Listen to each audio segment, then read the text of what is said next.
Washington Journal continues.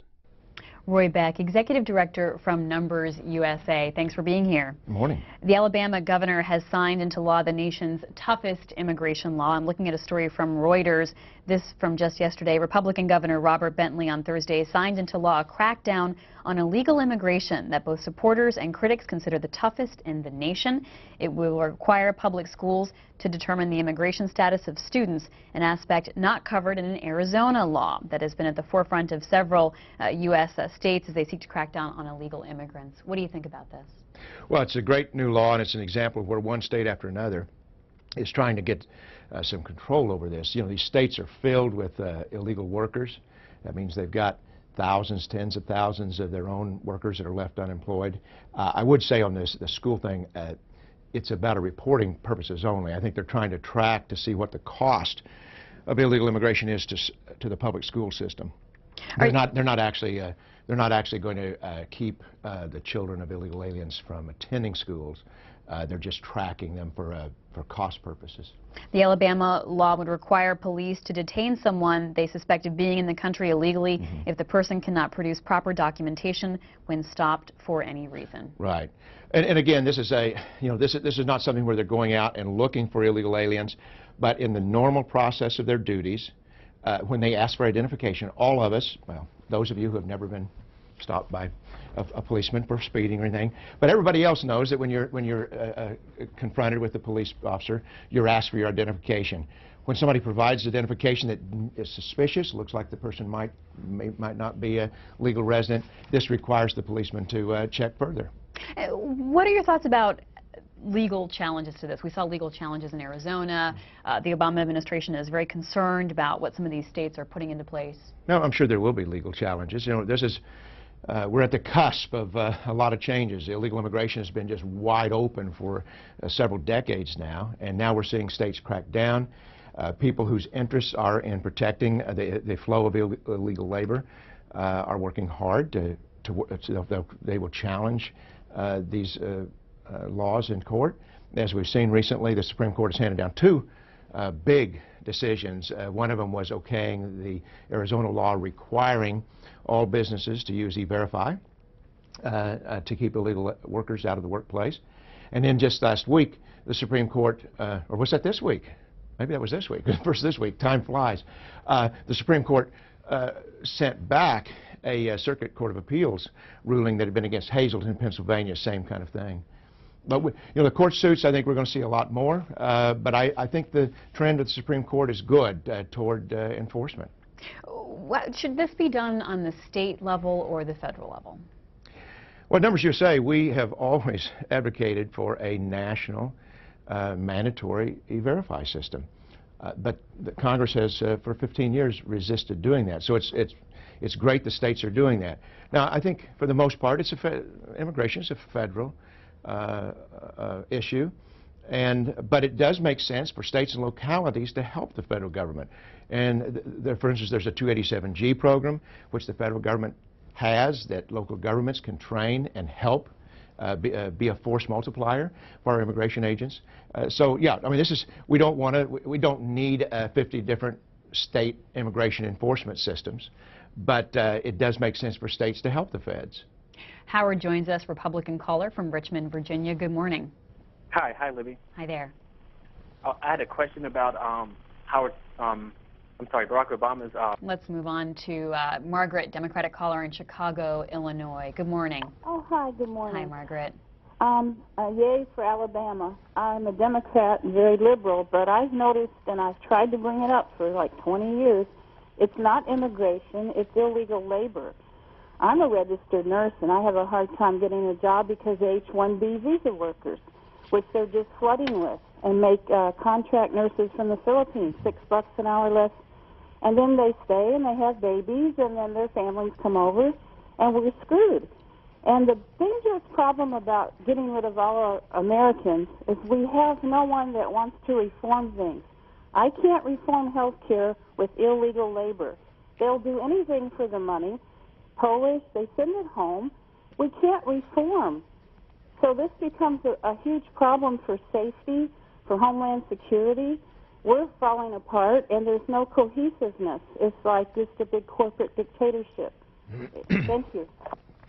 Well, the caller makes a very good point. I would say, though, it's not just illegal labor. She's actually referring to a lot of legal labor as well. And this is the issue. It's like, at NumbersUSA, we always say, this is not about the immigrants, but it's about immigration policy. Why is our government bringing in 1 million new foreign workers a year legally and allowing 7 million illegal aliens to keep their jobs when we have 22 million Americans who want a full-time job, can't find one, 22 million. And so it's, you know, we feel like that all of this is about labor policy, but I do think the caller should not be cynical or give up hope. I think that we're going to see legislation that's going to pass this year that's going to help the situation. I think we're going to see other legislation that's going to start to move and set things up for next year, perhaps, and then perhaps in the year after that. For 15 years, Congress has refused to act upon the recommendations of the bipartisan Barbara Jordan Commission. We were founded to carry out those recommendations, and Barbara Jordan's bipartisan commission said we must dramatically reduce immigration in order to create more economic fairness to the working classes and the underclasses of this country, and that's what I think we're starting to see the states are doing, and I think Congress is going to do something about that this year. Let's look at some numbers. The total number of illegal immigrants living in the U.S. as of January 2010, 10.8 million. Between 2000 and 2010, the unauthorized population grew by 27%.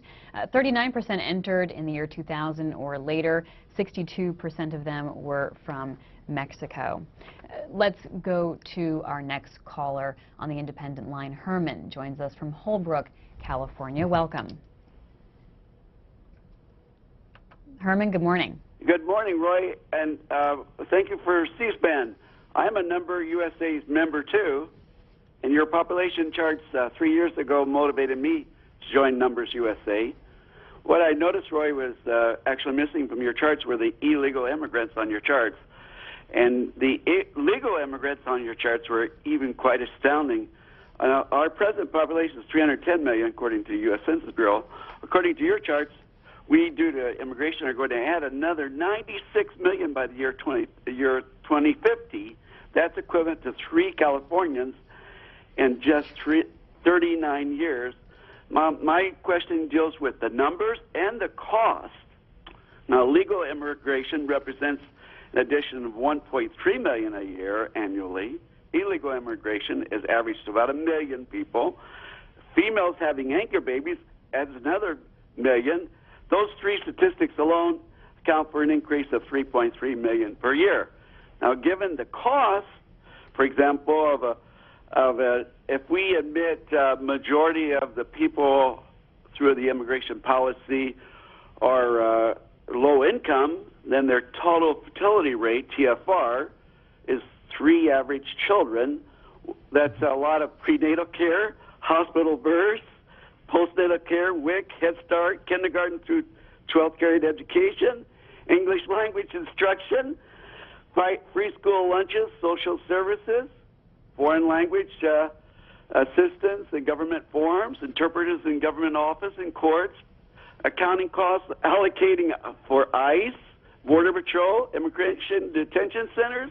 How are we to educate the American people of this average cost of $1 million for each female low-income immigrant who will have 3 children, and we as the taxpayers have to pay for that cost? So, well, Herman has laid out a lot of where costs come from.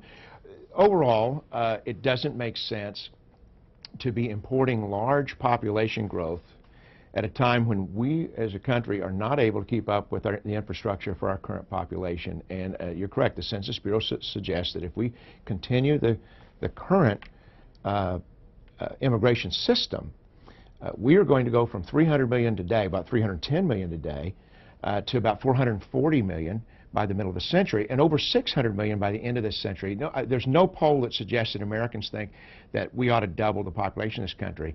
A recent government data shows that 57% of immigrant households with children are on welfare. Obviously, that means they're very costly. But the key thing is that we should not be importing poverty. We should not be importing, in a sense, unemployment by importing labor, which also creates a lot of costs by all of our unemployed citizens that have to be dependents as well. The costs are tremendous, and so at the time whenever we're trying to figure out a way how to cut, I mean, really, we're talking, Congress, every part of Congress is talking about how to cut spending, cut programs for American citizens. Why would we import more people who require public services themselves? Story from the Washington Post yesterday, foreign labor's skill level on the rise. It talks about how there's often a focus on low-skilled and often illegal workers, but there's a trend reflecting a fundamental change in the structure and demands of the U.S. economy, which in the past decades transformed from an economy driven by manufacturing to one driven by information and technology. And it shows that there's a shift in the American immigrant population based on census data put out in a report by the Brookings Institution, which found that 30% of the country's working-age immigrants, regardless of legal status, have at least a bachelor's degree, while 28% lack a high school diploma. Yeah, you know, it's a little bit misleading in the sense that they are talking about high school dropouts only because, you know, those who have only a high school degree are also less educated. That's where we really, the disproportion comes in. But there's no question we are importing a lot of college-educated people. And Libby, it's very interesting. The latest data just came out from the first quarter shows that not only has unemployment among college-educated Americans doubled, more than doubled over the last 3 years, but it's pretty incredible. Among the young college grads, the 21 to 29-year-old college grads, it is now 12%, 1 out of every 8 young college graduates under age 30 who want a full-time job can't find one. 12%, 14% for Hispanic American college grads, and it's 20% for black college grads. So it is interesting that we have a little bit higher proportion, but on the other hand, do we really need these foreign college grads? I would say no, given the terrible unemployment statistics for our own college grads. Let's go to Nelson on our Democrats line in Brooklyn. Hi. Hi. Good morning, Nelson. Mr. Beck, my question to you is, don't you think that there is another way to approach the illegal immigration problem in the United States? It is my belief that employers go to other countries, recruit people, bring them over here to work for under minimum wage. And then there are others who are saying legal immigrants who come to the United States are taking work that Americans don't want. I think Americans will not take those jobs if the employers, especially on farms and in places like Tyson Foods and places like that, is not paying at least minimum wage. Yeah. Well, we still, it's amazing, we still hear politicians say that immigrants are doing jobs Americans won't do, and which is just amazing. 22 million Americans, according to our own Labor Department, want a full-time job, can't find one. I think they often are talking about agriculture, stoop labor agriculture. Only about 5% of immigrants work in agriculture, and I think that what the caller says is probably true, that wages have to be quite a bit higher, working conditions have to be quite a bit higher to attract native labor. However, I got to remind everybody that the government has an unlimited foreign worker, guest worker program. That is, any farmer can bring unlimited numbers of foreign workers in legally.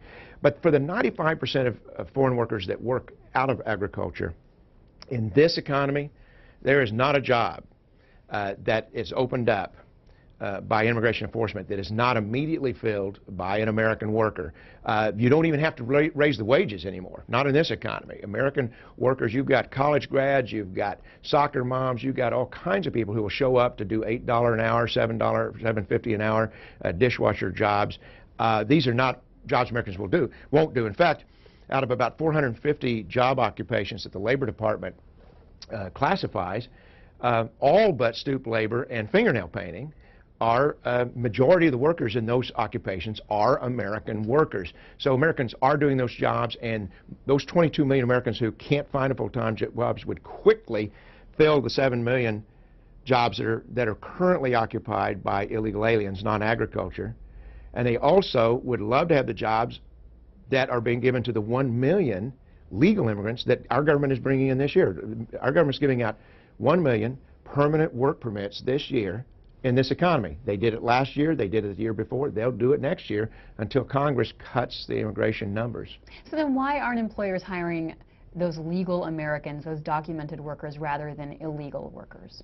Well, I mean, they are, I mean, for the most part, but of course, why aren't... But if you say, a 7 million. document, an American Right. worker, an American citizen wants a job that an Right. illegal immigrant Right. doesn't have, so why aren't they getting it? One of the things is ethnic networking, and it happens among ethnic networking, family networking.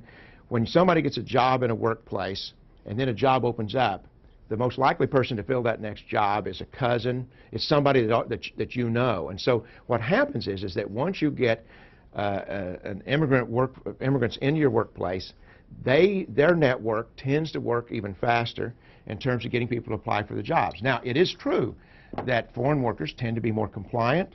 They are not used to working at American working standards, and so they will put up with working standards that aren't at American level. So the caller is correct that not just illegal, but legal immigrants as well will all tend to be willing to put up with working conditions that are inferior to what Americans will put up with. Now, some people say, well, Americans are just too pampered or this, that, and the other thing. But, you know, we have a culture in this country, and we have certain things we expect as Americans. The real question is, should the government be driving jobs into non-American working standards, or should we continue to maintain some of the highest working conditions in the world?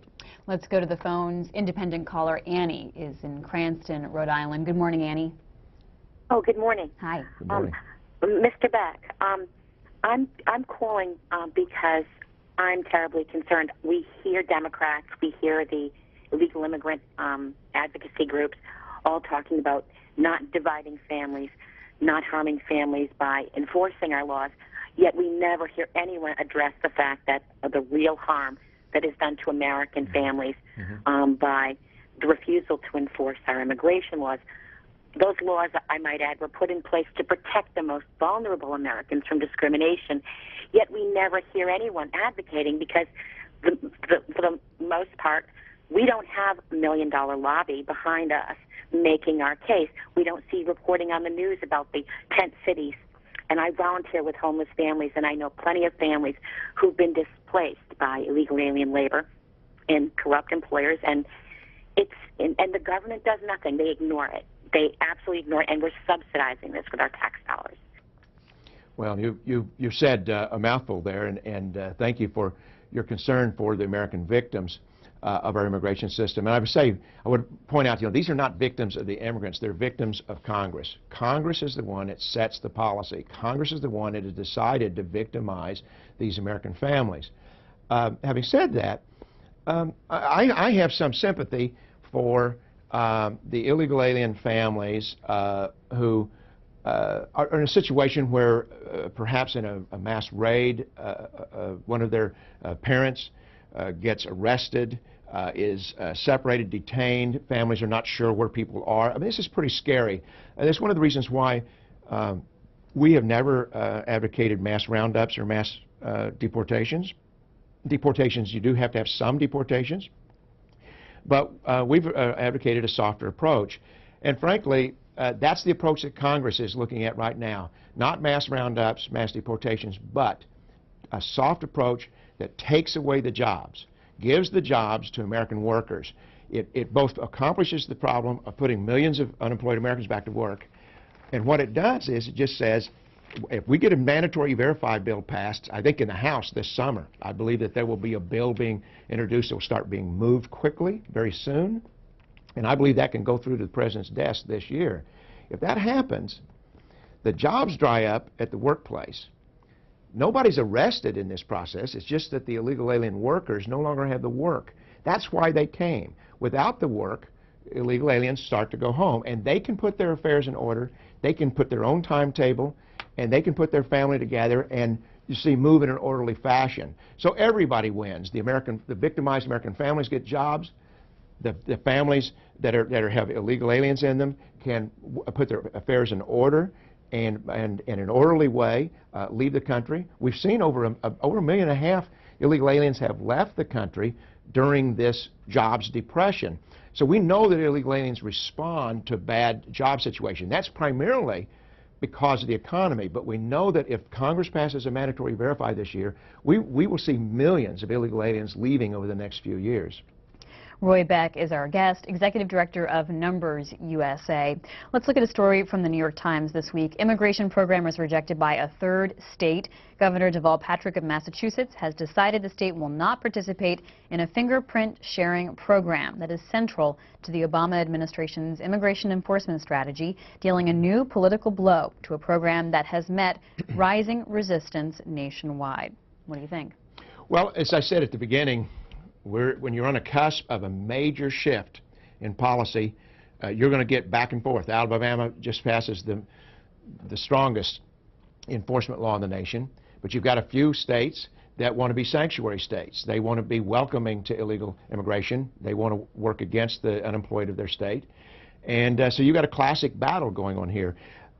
It is an interesting situation that we do praise President Obama for a number of things that he's done. He's certainly resisted efforts to totally dismantle immigration enforcement. He has insisted, his agencies have insisted on moving forward with this.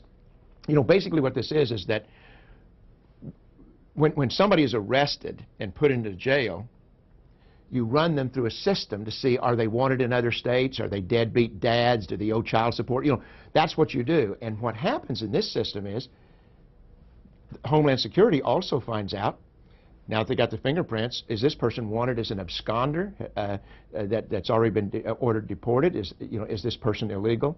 And what they do is they catch a lot of violent criminals. They catch a lot of nonviolent criminals. And they catch a lot of people who maybe haven't been criminals before, but they've now been caught on something else. And what President Obama is doing through this program is moving the law-breaking illegal aliens on out of the country. I mean, if we're going to have a deportation system, it does make sense to deport the people who are breaking laws. Now, I know that in some of these states, what they say is, well, but they're not violent criminals. They're not breaking big laws, and you know. That's a debate people can have. Let me read a section from this New York Times article, if I may. The logic behind Governor Patrick's decision is that he concluded he should not sign any agreement to join the program because it was not accomplishing its goal of deporting immigrants who were convicted of serious crimes. And someone from the state's Public Safety and Security Program says that the state law enforcement officials also feared that the program was, quote, overly broad and may deter the reporting of criminal activity. Well, you know, that's always the canard that people throw out there, but they are not running people through the system who have reported a crime. They're reporting people through the system who have been arrested and jailed. So it doesn't make any sense how that would detour the reporting of crime. And they're totally wrong about that it's not doing what it's intended to do, because violent criminals that run through the system are being deported. I think what they probably mean is it's doing more than what they think is intended to do, because they think it should only be deporting violent criminals and not just people who are burglarizing your home. And okay, that's one of those debates people can have, and it's a classic debate. And of course, it's very interesting. The news media is going to be very interested in it because it's a battle within the Democratic Party, because it's the Democratic administration basically fighting Democratic governors. By the way, you know, there are states. There's New York, Massachusetts, Illinois, California. These are essentially sanctuary states. That what's going to happen is other states get tougher and tougher on illegal immigration. The illegal immigrants, part of them are going to go back home, and more them are going to flood to these states. So we'll see how long states like Massachusetts want to bear the cost of being the destination point for illegal immigrants fleeing other states. We have this image from the Baltimore Sun charting the growth in illegal immigrants from the year 2000 to the year 2010, and you can see that Alabama has the highest rate with 380% growth. And the darker states here are ones that have had more significant growth, and the lighter ones have had less. So that would certainly help suggest why they just passed such a tough law, wouldn't it? And now Alabama, if we look at another chart, shows 2.5% of its population is illegal immigrants. The highest population in a state is Nevada with 7.2%. Let's go to Dan, Republican in Mount Airy, Maryland. Hi. Hi. I just want to bring up 2 points. Whenever they talk about amnesty, regardless if it's DREAM Act or whatever, they never bring up the point of whether they're going to allow, usually they allow them to bring in their immediate family, which is brothers, sisters, grandfathers, whatever, too, which also increases the information, the population. Mm-hmm. The second thing is they talk about the Latino minority is going to be the largest in something like 2020 or something. But if you actually look at the pie chart, like 65% of that is classified immigrant, which to me means that it's either their amnesty or else the borders are just broken and they're flooding in. So. Yeah. Well, the chain migration aspect is a huge question in any kind of amnesty discussion. By the way, there's not really an amnesty discussion going on right now. There's not going to be any amnesty bill passed, and certainly not voted on. Even in the previous 2 years, there was only the DREAM Act. But it is a big question. It's like if you're going to have even a small amnesty, we should at least do away with chain migration, and that was a recommendation of the Barbara Jordan Commission. It's our top priority to do away with chain migration. Basically, families should only bring in minor children and spouses. You should not bring the extended families. Instead of we used to have immigration by family. Now we have immigration by whole villages. In terms of the ethnic changes, actually the Latino population is already the largest minority. That's already happened. But I guess our feeling is, and certainly the Jordan Commission's feeling, was that concerns about race and ethnicity are not really, we don't think they're really proper concerns about the immigration policy. Immigration policy should not be used to achieve any particular kind of ethnic or racial balance, should not be part of the policy. There are people on both sides of this debate that think it should be. We don't think so. That's just kind of that's a result that happens, but basically we should have a colorblind and national origin blind system, we think. Here's something from Twitter. So if we cut the population of the U.S. in half, would we have twice as many jobs? Doing what? Selling to who? Serving who? Well, if we cut the immigration, well, 7 million. First of all, there are 7 million illegal aliens who are holding construction, manufacturing, service, and transportation jobs. These are non-agriculture. That's 7 million jobs, and we have 22 million Americans who want a full-time job, can't find one. Most of them are less educated. That is, they don't have a college degree. Most of them are just high school grads and high school dropouts. These are the very people who compete for the same jobs the illegal aliens in. We'd have no trouble filling those 7 million jobs.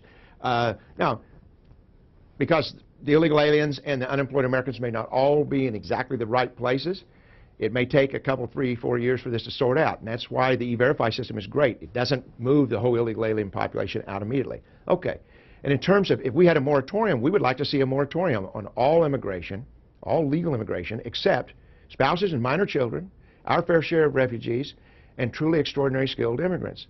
Well, that would cut out about 600,000 a year. Okay, do we have 600,000 Americans ready to take those jobs this very next year? Absolutely. 22 million are sitting there. So this country, especially right now, I mean, if miraculously we stopped all legal immigration, all illegals left today, we have plenty of Americans who want those jobs. But it's not going to happen overnight. It's going to happen over a period of a few years. It would be an amazing transformation within our society and with our economy if we would go back. Remember, we're talking about going back to a traditional level, which would be about 250,000 a year. That's what we had in the 50s and 60s before Congress inadvertently began the snowballing with chain migration that went from 250,000 to now we take more than 1 million a year. And our commenter on Twitter is actually asking if you cut in half the population of the U.S. in general, would it mean, because when we talk about taking out more legal immigrants out of the equation, we're talking about reducing the numbers of people in the United States physically. Do you see any difference there? Well, yeah, I mean, it's such a hypothetical. I mean, we're not. I mean, what we're talking about is actually, I guess, if all 7 million left, yes, we would go from 310 million to 303 million. That's not half. So yeah, and what I'm saying is we can go from 310 million to 303 million, and yes, everything would be wonderful. Otherwise, I mean, there's no way to do that. There is a possibility that we could, in about 50 years, get to a point where we might have a slowly declining size of population. And could we handle that? Well, yeah, of course, as part of Europe is doing that. But right now, even if we stopped all immigration, even if we put immigration to zero, the Census Bureau says the United States would still be growing at the end of this century. Why? Because of the 39 million immigrants that have been added in the last few decades and their higher fertility level. Americans have had a below replacement level fertility since 1972. 100% of long-term population growth in this country is due to federal immigration policy. That's why all environmental sustainability questions have to come back to federal immigration policy, because federal immigration policy drives population growth. Let's hear from Scott, Democratic caller in Plantation, Florida. Welcome. Good morning. Hi. Good morning. I have a couple of questions. Really, it's a bigger issue than just a specific immigration policy in an individual state. My opinion is that if we don't start treating the disease instead of the symptoms, that we're going to continue down this road of terminal illness, i.e., you have corporations who believe that the world is their oyster, where they can go ahead and farm out as many American jobs as they care to certain countries, and then you have other countries who, due to the lack of jobs, are coming across the border with immigrants, and rightfully so. When are we going to start as a country looking at the cause factors in our disease, which are corporations who are determining where the immigrants come from into the country and where they are giving these jobs away, where they're getting pennies on the dollar to U.S. citizens because they make lots of money that way versus actually employing Americans, the 22 million who you keep touting for. Yeah. And another question I have is in regards to your corporation, NumbersUSA, do you ever crunch any of those type of numbers? Thank you. I'll take the question. Yeah, no, it's a very good point. You know, what drives this? Why would we do this? I mean, in any country in the world, the citizens of a country who think they have a government that is by the people, for the people, of the people, you would think that your government would have an immigration policy that serves the interests of the people of that country. Why would we be importing 1 million new permanent workers every year? So why is that happening? And I think the caller is correct that one of the main reasons, not the only reason, is that there are corporate lobbies who do believe in a globalist, which means a non-democratic view of labor, and that is, and the radical libertarian view, is that every person, every corporation should have the right to hire anybody in the world, and if you can undercut your competitor by bringing people across the border from some other country, you should be able to do it. Now, obviously, that isn't happening. Even in our huge open borders that we have now, they're not truly open. We still have some limits. But that does push it. There's the desire to flood the labor market, which doesn't just bring in cheaper labor, but it drives the wages down for all American workers. It's not surprising that during the last 30 years of peak immigration that we've had stagnant and declining real wages for most American workers. This is a classic. Immigration has always been a policy fight about tight versus loose labor markets. Those on my side of the issue historically have been tight labor market people. We feel like we have a better society with tight labor markets. Tight labor markets are the best friend that workers of any kind ever have, but they're also not the enemy of corporations, because during tight labor markets, especially like the 50s and 60s, corporations do capital investment, they do innovations, technical achievements. You have tremendous achievements in order to get more work out of each person because you have to pay more for each worker. That's the virtuous circle. But under high immigration, under flooded labor markets, loose labor markets, as you're talking about, we've seen the vicious cycle, which is the cycle downward.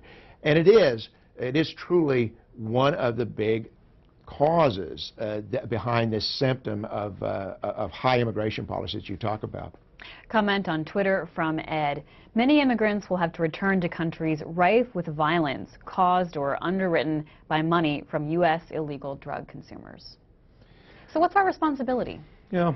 Well, first of all, we have a refugee program, and we have an asylum program, and it's about 13% of our legal immigrants a year. So the 87% of our immigrants are not people who can claim that they would be being sent back. to a situation that they would face a chance of persecution or harm. Now, perhaps this person is thinking about Mexico, and there's no question. I mean, I think our hearts just go out to the people of the Mexican-U.S. border, where the Mexican government has lost operational control of the drug that you got. I mean, it'd be better if there were one drug cartel that actually controlled it, but the fact is you got these warring cartels. It's a very sad situation there. But for most of Mexico, it's very helpful to keep in mind that the institutes around the world that study happiness, these are peer-reviewed academic institutes. Amazingly, Denmark shows up as the #1 happiest people in the world, the United States the 20th, and Mexico shows up as the 2nd happiest people in the world. And they say, despite rampant government corruption, despite drug violence, that in all areas of looking at what makes people happy, the Mexican people, because of their family, their religious, their cultural institutions, the Mexican people report being the happiest in the world. So the majority of people that we do send back that get deported do go back to Mexico. And they go to the 2nd happiest place in the world. Now I know it's, when I read that book, it was a National Geographic writer, Buettner, the book is called Thrive. I just about fell out of my chair when I saw that. But we are not sending people, when we send people back to Mexico, we are not sending them back to a terrible place. A lot of people in Mexico figure out, they've done a lot better than job than we have in America to figure out how to be happy. And I think part of it is because there's a culture in Mexico in which the communities take care of their own. Now the rich don't, but in this country, I think that's what we're talking about with immigration. We need to take care of our own, the most vulnerable, as one of the earlier callers said. The black and Hispanic American underclasses and working classes are the ones that are hurt the worst by this. I mean, my gosh, I just think about the black population in this country. All these efforts to get kids in these underclasses to go to school, to get to college, and yet 1 out of every 5 black college graduates under the age of 30 that wants a full-time job can't find one. That's what we're talking about. We should not be importing college graduates. That stops the economic progress and integration of our black underclass and our Hispanic American underclass. Let's go to Terry, Republican caller in Frederick, Maryland. Terry, good morning. First of all, I'd like to thank you for having Roy back on Washington Journal, and I do hope that you will have him on again soon. I have 3 comments or questions, and I hope that you'll let me get through them really quick, as quickly as I can. First of all, I was hoping that Mr. Beck would discuss the different green card work visas, because whenever the President and Democrats talk about comprehensive immigration reform and amnesty, they act like we don't allow people in this country. And the U.S. is the most diverse country in the world, I believe, and we are very open, and we allow a lot of people to come in the country. That's the first issue. The second one I'm hoping he will discuss as well is the 287G and how the state working with the federal government is important. And finally, the violence on our southern border and possibly people from other countries, not just Mexico. I mean, I heard stories about people from the Middle East coming into Mexico and then coming across our borders who have the goal of harming us. Thank you. Well, something about the 287G. 287G is the federal